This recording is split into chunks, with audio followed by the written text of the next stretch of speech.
You know, I really shouldn't even have to do this. I really shouldn't even have to do this at all. HTC, what in the heck are you doing?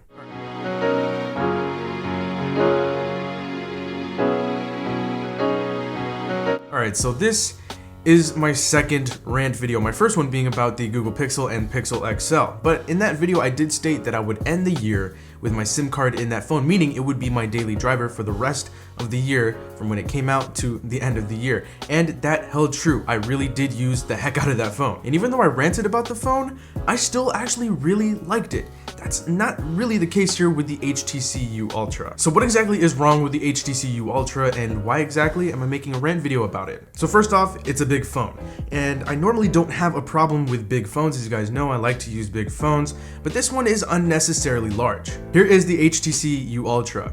Here is the iPhone 7 Plus. It's actually larger than the iPhone 7 Plus. Now for a flagship device in 2017, I actually didn't think that would be possible. The iPhone 7, I think, is also unnecessarily large. It has rather large bezels and it has a big footprint for a phone with just a 5.5-inch display. The HTC U Ultra has a 5.7-inch display and it's bigger than the iPhone 7 Plus. And even Huawei's Mate 9 Pro is smaller than the HTC U Ultra, and it has a 5.9-inch display. Okay, well I guess you could say that HTC's excuse would be that they have this dual display up here on the top. Bottom line, if your phone is any bigger than the iPhone 7 Plus, you're doing it wrong. And now we're gonna go ahead and move on to its rather boring design. Now don't get me wrong, the HTC U Ultra has a fairly decent looking design. It is glass and metal, as opposed to the all metal backs we're used to from previous HTC phones. And if you get it in a certain color, the phone can actually look really attractive. But the more and more I looked at it, it kind of reminded me of a certain phone. This is the HTC U Ultra. This is the Samsung Galaxy Note 5 from 2 years ago.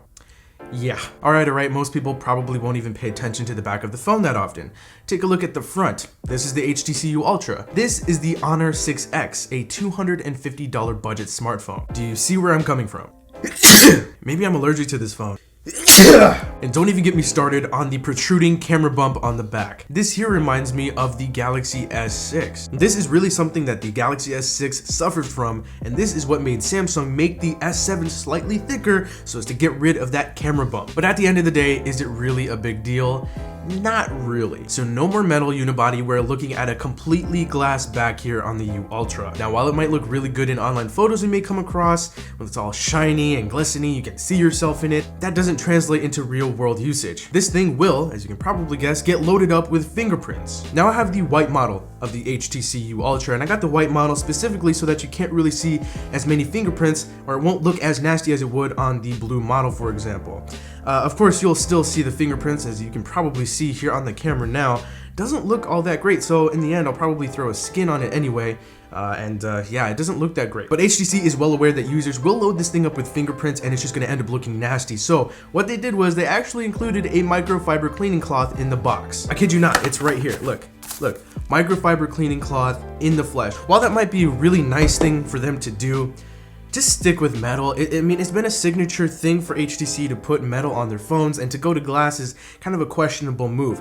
Now, at the end of the day, glass is actually not all that bad. When you consider Galaxy devices have had glass backs for years, and now even the LG G6 has a glass back, then you can kind of give it a pass. But those phones actually have something that this phone does not have: wireless charging.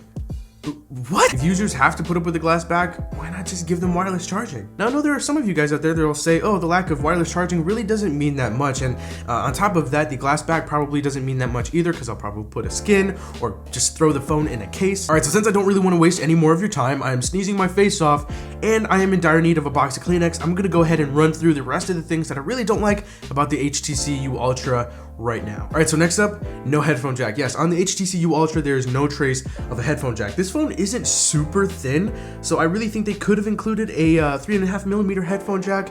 They actually put in the box a pair of USB Type-C earbuds, so there's that.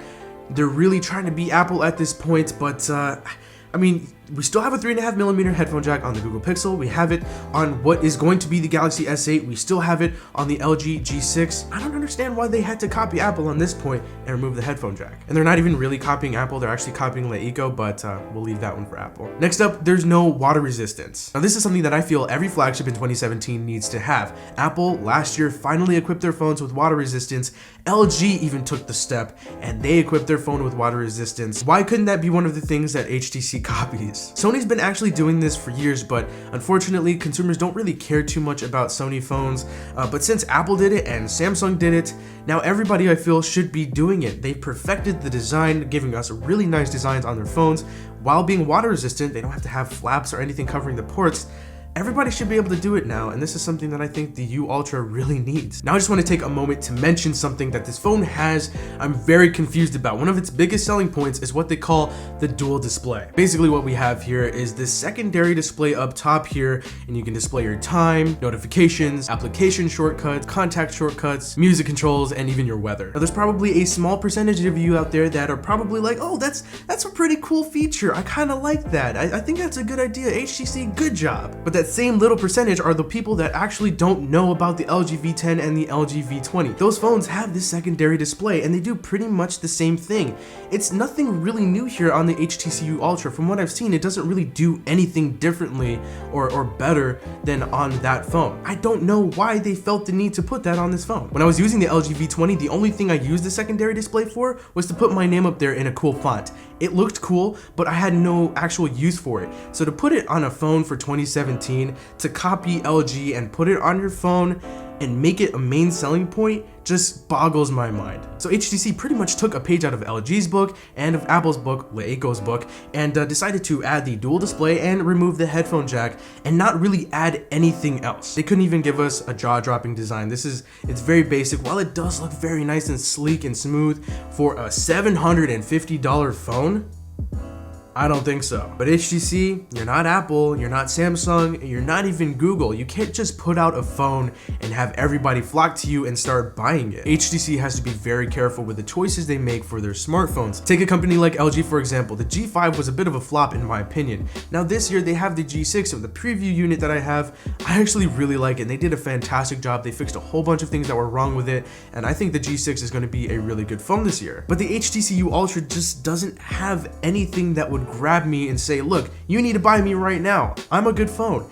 It just doesn't have that. And having tried out tons and tons of smartphones, the U Ultra almost feels like a budget device compared to some of these other devices out there. And for $750, I really feel like I should be getting more than what I'm actually getting. You consider a phone like the OnePlus 3T, I love that phone, $440. You'll be saving quite a bit of money with that phone, and I think you're getting a better bang for your buck with that phone. Also, Huawei's Mate 9. For $600, I would actually recommend that phone to consumers over this phone. Now, I would probably say the cameras are better on this phone, and even on the LG G6, I would recommend that over this one right now. Again, I don't hate this phone or anything, it's just not what it should be, and it's not what it could be. So in the end, this phone doesn't really target anybody. I don't know of any audience that HTC is trying to hit with this phone. It's just kind of floating out there in some sort of void. I don't know where it goes. And lastly, there's the price of this thing. This thing is gonna start at $750. Yes, $750. That is a pretty premium price for a phone that is lacking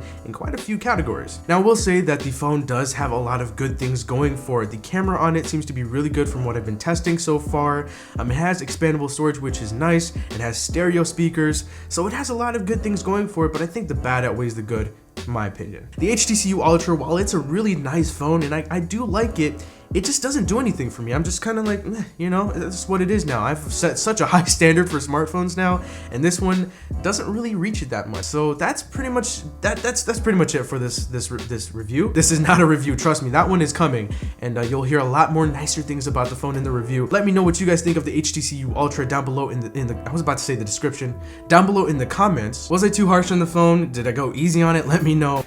HTC is just kind of digging their own grave with this one. I'm just gonna go ahead and say that. But anyway, that does it for my rant video. Hope you guys enjoyed it. If you did, feel free to hit that like button, subscribe to the channel if you haven't already. But that does it for me. I'll talk to you guys in the next video, and thank you guys so much for watching.